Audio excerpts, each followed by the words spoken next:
اغیار سے کس درجہ متاثر ہے ہوئے ہم، ہے یاد یکم جنوری اور بھول محرم، سچ کہنا ہمارا کیا یہی حال نہیں ہے، غیروں کا یہ اپنا نیا سال نہیں ہے، یہ بات ہے سچ قابل شکار نہیں ہے۔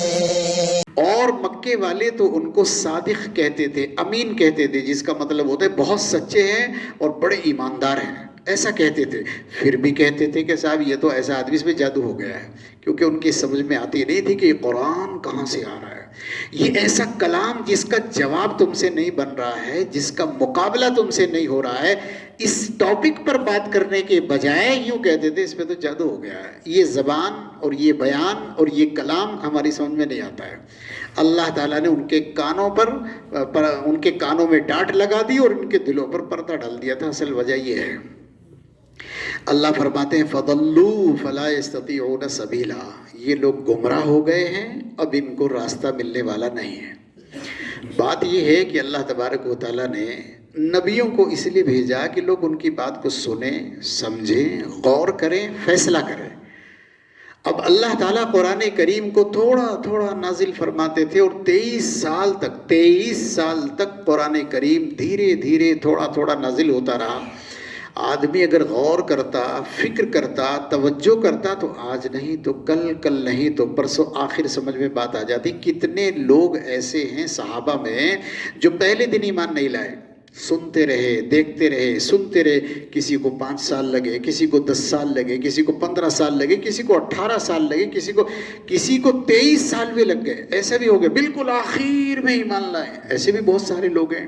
آپ دیکھیں گے مسلسل قرآن کریم میں، تفسیر قرآن میں اس کا ذکر آتا رہے گا کہ ابو سفیان مکے کا سردار بہت زمانے تک، اور رسول اللہ صلی اللہ علیہ وسلم کے ساتھ مسلسل لڑائیوں میں لگا رہا اور لڑتا رہا، یہاں تک کہ 13 سال تو حضور صلی اللہ علیہ وسلم مکے میں رہے، اور مدینہ آنے کے بعد بھی سن 8 ہجری میں مکہ فتح ہوا ہے۔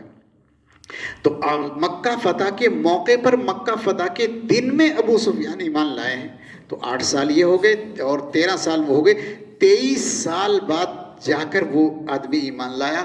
اور اتنا قریبی رشتہ ہے رسول اللہ صلی اللہ علیہ وسلم کا کہ وہ رشتے میں ان کے سسر ہوتے ہیں، رشتے میں ان کے سسر ہوتے ہیں، اور سب سے بڑے دشمن نبی کریم صلی اللہ علیہ وسلم کے وہی تھے۔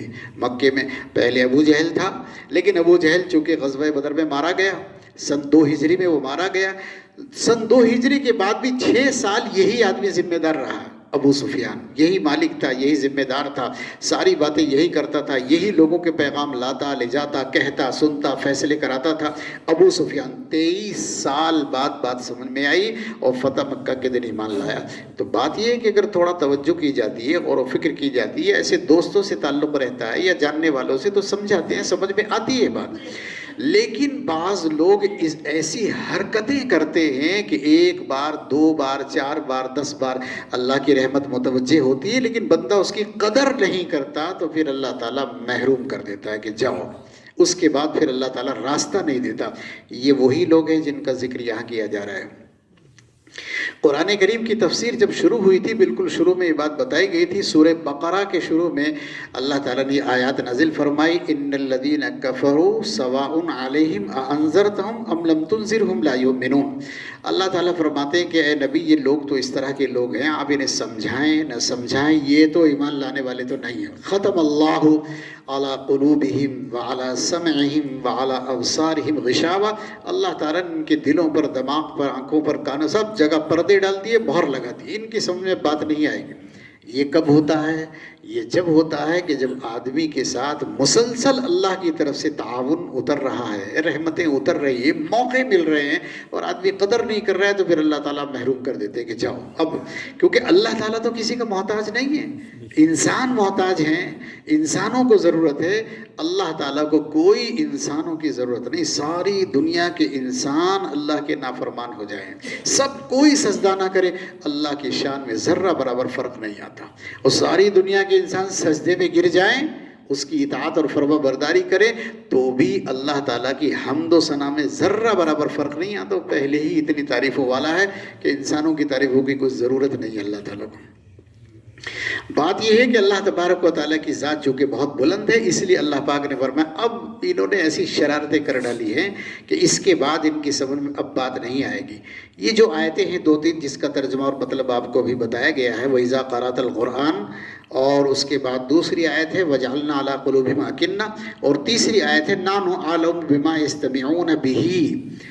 یہ جو آیتیں ہیں ان آیتوں کا ایک شان نزول مفسرین نے لکھا ہے اور اس کی ایک بیک گراؤنڈ لکھی ہے. بیک گراؤنڈ یہ ہے کہ اللہ تعالیٰ نے قرآن کریم میں ایک سورت نازل فرمائی تھی، چھوٹی سی سورت ہے اور وہ تقریباً سبھی مسلمانوں کو یاد ہوتی ہے. تبت یدا ابی لہب وتب ما اغنا عنہ مالہ وما کسب سیصلی نارا ذات لہب وامرأتہ حمالۃ الحطب. یہ جو صورت ہے اس صورت کو اللہ تعالیٰ نے نازل فرمایا تھا اور یہ صورت حضور اکرم صلی اللہ علیہ وسلم کے سگے چچا چچی دونوں کے بارے میں نازل ہوئی ہے. بس اور کسی کا کوئی ذکر نہیں ہے اس میں. چچا کے بارے میں اور چچی کے بارے میں. چچا جان اتنی محبت کرتے تھے رسول اللہ صلی اللہ علیہ وسلم سے، شروع میں ابتدا میں اتنی محبت کرتے تھے کہ صاحب اس کے افسانے بن گئے، اس کے قصے بن گئے، اتنی محبت کرتے تھے. لیکن جب سے رسول اللہ صلی اللہ علیہ وسلم نے اس کا اعلان کیا کہ اللہ نے مجھے اپنا پیغمبر اور نبی بنا دیا ہے، بس اتنی دشمنی پر اترے یہ چچا جان، سگے چچا جان. ابو جہل بھی چچا تھے مگر وہ سگے نہیں تھے، یہ سگے تھے ابو لہب. اتنی زیادہ دشمنی پر اترے میاں بیوی دونوں کے دونوں کہ اللہ تعالیٰ نے پھر ان کی جہالت کی، ان کی ذلت کی، ان کی برائی جو ہے وہ قرآن کریم میں باقاعدہ صورت بنا کر نازل کر دی. 1400 سال سے اب تک تو ان کی برائیاں بیان ہو رہی ہیں اور یہ صورت پڑھی جا رہی ہے اور قیامت تک اسی طرح پڑھی جاتی رہے گی. سورت میں کہا گیا ہے، ذرا دھیان سے سنیے آپ. ابھی تو آپ قرآن پڑھتے ہیں تو پتہ نہیں چلتا ہے، لیکن اب دھیان سے سنیے جو میں کہہ رہا ہوں. اللہ تعالیٰ نے فرمایا تبت یدا ابی لہب. ابی لہب مطلب ابو لہب، یہ نام ہے اس کا. تبت یدا ابی لہب، یہ ابی لہب یہ ان کے چچا کا نام ہے، ابو لہب. اللہ تعالیٰ فرماتے ہیں برباد ہو گیا ابو لہب. تبت یدا ابی لہب ابی لہب تبت یدا ابی لہب وتب ما اغنا عنہ مالہ وما کسب. اس کا مال کوئی اس کے کام نہیں آیا، اس کی محنتیں کوششیں اس کے کام نہیں آئی. ان قریب سیصلی نارن، ان قریب اسے جہنم میں ڈال دیا جائے گا. آگے آخر میں لکھا ہے وامرأتہ، اس کی بیوی بھی اس کے ساتھ جہنم میں جائے گی. اللہ نے دنیا میں ہی ان کے جہنم میں جانے کا اعلان کر دیا. یہ اعلان کرنے کا مطلب یہ کہ ان کو مرتے دم تک ایمان نصیب نہیں ہوگا. یہ قرآن کریم میں اللہ تعالیٰ نے صورت نازل فرمائی. عام طور سے قرآن کریم میں یہ ہوتا ہے کہ جتنی آیتیں دھیرے دھیرے آتی تھی اور کسی نہ کسی واقعے پر، حادثے پر، کسی مسئلے پر قرآن کریم کی آیتیں آتی تھی تو وہاں صحابہ کے عموماً اکثر و بیشتر صحابہ کے نام نہیں ہوتے تھے، یا ان لوگوں کے نام نہیں ہوتے تھے کہ جو کافر لوگ ہوتے تھے، ان کے دشمن ہوتے تھے، یا منافقین ہوتے تھے، یا یہودی اور نصرانی ہوتے تھے. اللہ تعالیٰ قرآن میں اکثر کسی کا نام نہیں لیتے، اللہ ماشاء اللہ کسی کا نام ہے، اللہ ماشاء اللہ 1-2 لوگوں کے نام ہیں. ان میں ایک نام یہاں ابو لہب کا ذکر ضرور ہے. بیوی کا نام تو نہیں لیا اللہ نے، لیکن بس بیوی کا ذکر کیا کہ ابو لہب اور اس کی بیوی دونوں کے دونوں جہنم میں جائیں گے. اب اللہ تعالیٰ نے قرآن کریم میں باقاعدہ آیت نازل فرمائی اور ایمان والوں کے لیے ضروری ہے کہ وہ قرآن کی تلاوت کیا کریں، قرآن کریم کو پڑھا کریں. مذہبی ڈھانچہ جو ہے مسلمانوں کا، مذہبی ڈھانچہ جو ہے، مذہب کا جو سسٹم اور نظام بنا ہوا ہے، ایٹومیٹکلی بندہ چاہے نہ چاہے قرآن پڑھتا ہے. مثال کے طور پر جن لوگوں نے باقاعدہ کسی قاری صاحب سے، مولانا صاحب سے، امام صاحب سے، حافظ صاحب سے، یا کسی غیر حافظ صاحب سے، یا کسی عورت سے قرآن پڑھ لیا، وہ تو ٹھیک ہے پڑھ لیا انہوں نے.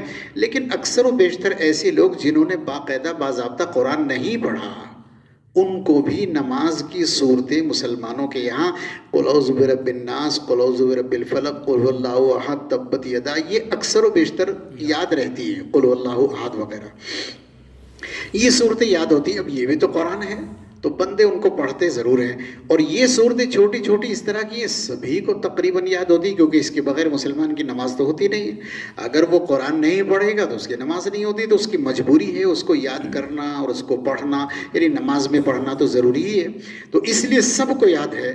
اب قرآن کریم نازل ہوا اور مسلمانوں کا نظام ایسا قرار پایا کہ صاحب صبح فجر پڑھیں، ظہر پڑھیں، عصر پڑھیں، مغرب پڑھیں، عشاء پڑھیں، جمعہ پڑھیں، عید پڑھیں، اور ساری نمازوں کے علاوہ رمضان میں پھر تراویح پڑھیں، تو سارا قرآن شروع سے لے کر آخر تک رمضان میں پورا پڑھا جاتا ہے۔ کہیں بھی ابو لہب کا نام چھوٹے گا نہیں، آئے گا۔ اب جو لوگ عربی نہیں سمجھتے ان کا تو مسئلہ اپنی جگہ پر ہے، لیکن ساری دنیا تو ایسی نہیں ہے۔ جو اہل عرب ہیں وہ تو عربی جانتے ہیں، تو جب وہ عربی کو پڑھتے ہیں، سنتے ہیں، یا جو لوگوں نے عربی زبان کو سیکھ لیا ہے وہ جانتے اور سمجھتے ہیں، تو جب بھی ابو لہب کا نام آتا ہے یا اس کی بیوی کا ذکر آتا ہے ان کے فوراً دل میں آتا ہے کہ جہنمی ہے، ان کو جہنم میں جانا ہے۔ اب وہ لوگ جہنمی ہیں، جہنم میں جانا تو دل میں برائی آتی ہے، اور تفسیر قرآن کرنے والوں کو تو سب کو ہی یہ مسئلہ سنانا ہے اور بتانا ہے کہ صاحب یہاں اس صورت میں یہ ہوا ہے، ان کا نام لے کر بتانا ہے۔ تو یہ ایسی برائی نازل کر دی اللہ تعالیٰ نے کہ قیامت تک کے لیے لوگوں کی زبانوں پر ان کی ذلت کو جاری کر دیا۔ جس وقت یہ صورت نازل ہوئی، تبت یدا ابی لہب والی صورت نازل ہوئی، جب یہ صورت نازل ہوئی اور ایمان والوں کو سنائی گئی، اور غیر ایمان والے بھی اس زمانے میں جو مکے میں ہوتے تھے انہوں نے سنا تو بڑی پریشانی ہو گئی، یہ کیا ہوا؟ یہ تو قرآن میں ہی نازل کر دی انہوں نے اس صورت کو۔ اب یہ ایمان والے پڑھا کریں گے ہم نے کوئی برائی کی ہے، آج لوگوں نے سنا دیکھا، مہینے 2 مہینے 6 مہینے میں لوگ بھول جاتے ہیں، اور آدمی مر گیا تو ویسے بھی بھول جاتے ہیں۔ اب یہ ایسی برائی ہو گئی، اب کوئی مرے یا زندہ رہے مگر صاحب یہ تو قیامت تک چالو رہے گی۔ اتنا غصہ آیا ابو لہب کے گھر والوں کو، ابو لہب کی بیوی کو اتنا غصہ آیا کہ وہ بڑی بدتمیز قسم کی تھی، بڑی زبان دراز تھی، بہت بک بک کرتی تھی، بہت بولتی تھی، لوگ اس عورت سے پریشان تھے بہت زیادہ، یعنی جلدی سے اس سے بات بھی نہیں کرتے تھے، اتنی بدتمیز عورت ہے۔ بس وہ غصے میں چڑھی ہوئی نبی کریم صلی اللہ علیہ وسلم کے پاس آئی، آ رہی تھی سامنے سے کہ حضرت ابو بکر صدیق رضی اللہ تعالیٰ نے دیکھ لیا کہ یہ آ رہی ہے، بس وہ تو سمجھ گئے کہ اب یہ آئے گی اور اسے گالیاں دینی ہیں، بدتمیزی کرنی ہے، جو منہ آیا یہ بکے گی، اور چونکہ رسول اللہ صلی اللہ علیہ وسلم رشتے میں بھتیجے ہوتے ہیں تو یہ تو ویسے نہیں بولنے والے، ایک تو عادت نہیں ہے ان کی لڑنے کی، دوسری یہ ہے کہ رشتہ بچے ہیں ان کے سامنے تو یہ تو بولنے والے ہیں نہیں اور چپ چاپ سنتے رہیں گے، اور ہمیں دکھ ہوگا، ہمیں تکلیف ہوگی، ہمیں یہ اچھا نہیں لگے گا، برداشت نہیں ہوگا۔ تو حضرت ابو بکر صدیق رضی اللہ تعالیٰ نے آہستہ سے فرمایا اللہ کے رسول آپ یہاں سے چلے جائیے، آپ اندر چلے جائیے، یہ عورت آ رہی ہے اور ابھی یہ کچھ بولے گی، بک بک کرے گی، آپ اندر چلے جائیں۔ نبی کریم صلی اللہ علیہ وسلم نے فرمایا بھائی میں تو نہیں جاؤں گا، میں تو یہیں بیٹھا ہوں، آپ فکر مت کرو، اسے میرا پتہ ہی نہیں چلے گا کہ میں یہاں ہوں، اسے میرا پتہ نہیں چلے گا کہ میں یہاں ہوں، اس لیے رسول اللہ صلی اللہ علیہ وسلم نے منع کر دیا کہ میں تو اندر نہیں جاؤں گا، یہیں بیٹھا ہوں، فکر نہ کرو آپ۔ چنانچہ وہ آئی، اللہ کے نبی علیہ الصلاۃ والسلام نے کیا پڑھا، کیا ہوا اللہ جانے، میں بھی ذکر کروں گا اس کا بھی۔ تو نبی کریم صلی اللہ علیہ وسلم وہی تشریف فرما ہے، اور وہ عورت آئی اور آ کر وہ جو شروع ہوئی حضرت ابو بکر صدیق رضی اللہ تعالیٰ عنہ کے سامنے، تو اللہ کے نبی علیہ السلام تو نظر نہیں آئے اس عورت کو، لیکن ابو بکر پر چڑھ گئی اور سنانی شروع کی الٹی سیدھی، وہ تمہارا ساتھی ہے، وہ تمہارا دوست ہے، وہ ایسا کہتا ہے، وہ ایسا کہتا ہے، وہ سناتی رہی۔ حضرت ابو بکر صدیق رضی اللہ تعالیٰ عنہ اس کی بات کو سنتے رہے، تو حضرت ابو بکر صدیق رضی اللہ تعالیٰ عنہ کو آخر میں کہا ایسا ہی ہے نا، ایسا ہی ہے نا تمہارا وہ ساتھی، تمہارا دوست؟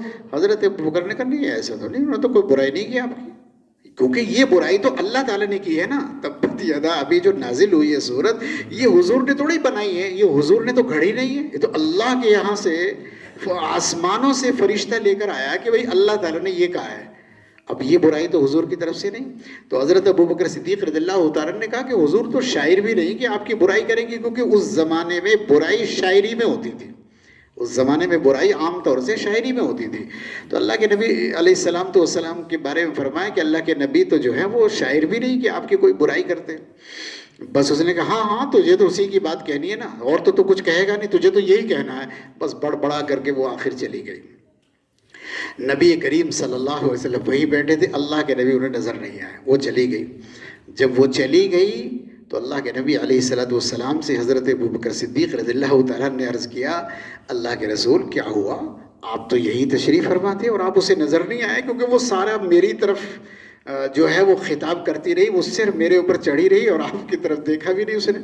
اللہ کے نبی علیہ السلام نے فرمایا, میں جب کسی سے چھپنا چاہتا ہوں, میں جب کسی سے چھپنا چاہتا ہوں اور یہ چاہتا ہوں کہ کسی کو نظر نہ ہو, تو 3 آیتیں ہیں قرآن کریم میں جن کو میں پڑھ لیتا ہوں, بس ان کو پڑھ لیتا ہوں, پھر کسی کو نظر نہیں آتا. وہ کون کون سی آیتیں ہیں؟ ایک آیت تو ہے سورہ کہف میں.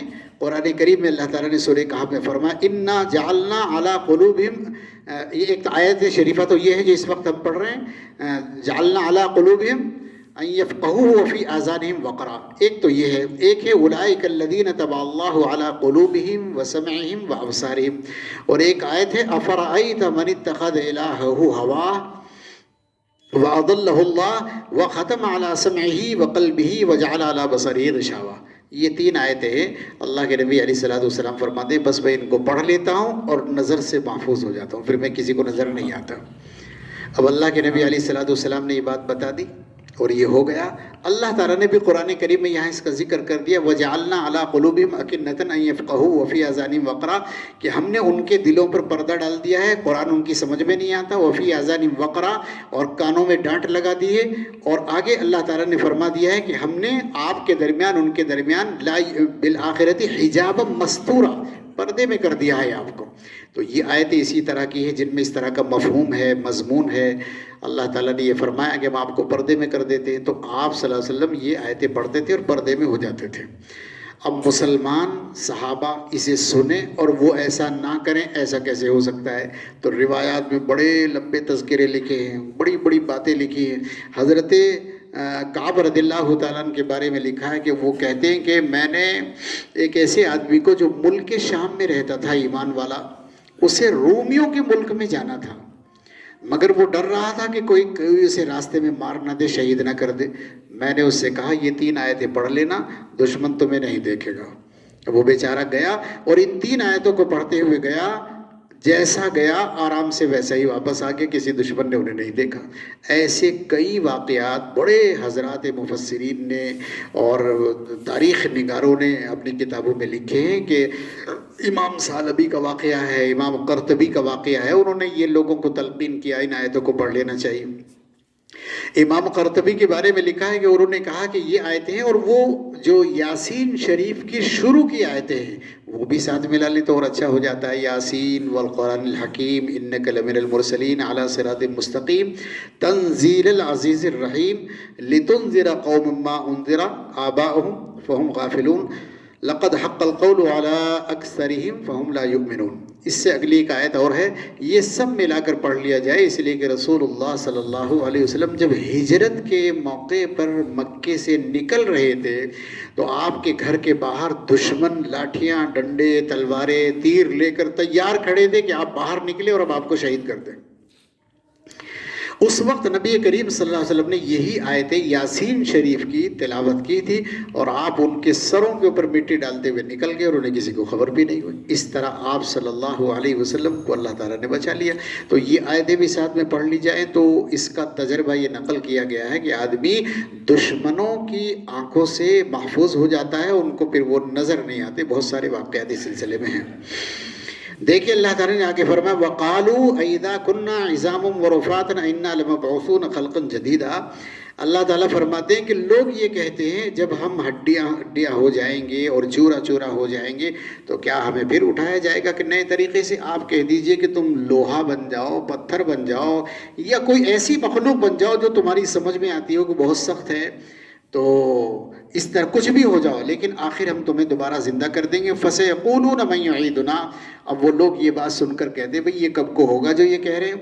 قُلِ الَّذِي فَطَرَكُمْ أَوَّلَ مَرَّةٍ، اللہ تعالیٰ فرماتے ہیں آپ کہہ دیجئے کہ وہی ذات جس نے تم کو پہلی بار پیدا کیا ہے ان قریب وہی تمہیں دوبارہ پیدا کر دے گا۔ اب یہ بات سن کر لوگ جو ہے وہ اشارے کریں گے، آپ کا مذاق اڑائیں گے، بہت ساری باتیں ہوں گی۔ آپ کہہ دیجئے عسیٰ ان یکون قریبا، ان قریب اللہ تعالیٰ تم کو پیدا کر دے گا اور بنا دے گا۔ وہ تو غیر ایمان والے لوگ تھے، اس بات پر ہنستے تھے، مسکراتے تھے جب اس کا ذکر آتا تھا کہ اللہ تعالیٰ نے ایک مرتبہ ساری دنیا کو جو پیدا کیا ہے اسے ختم کرنا ہے، ختم کرنے کے بعد قیامت آئے گی، قیامت کے دن اللہ تعالیٰ سب کو زندہ کرے گا، چاہے وہ ایمان والے ہوں چاہے غیر ایمان والے ہوں، سب کو اسے زندہ کرنا ہے۔ اغیار سے کس درجہ متاثر ہے ہوئے ہم، ہے یاد یکم جنوری اور بھول محرم، سچ کہنا ہمارا کیا یہی حال نہیں ہے، غیروں کہے اپنا نیا سال نہیں ہے، یہ بات ہے سچ قابل شکار نہیں ہے۔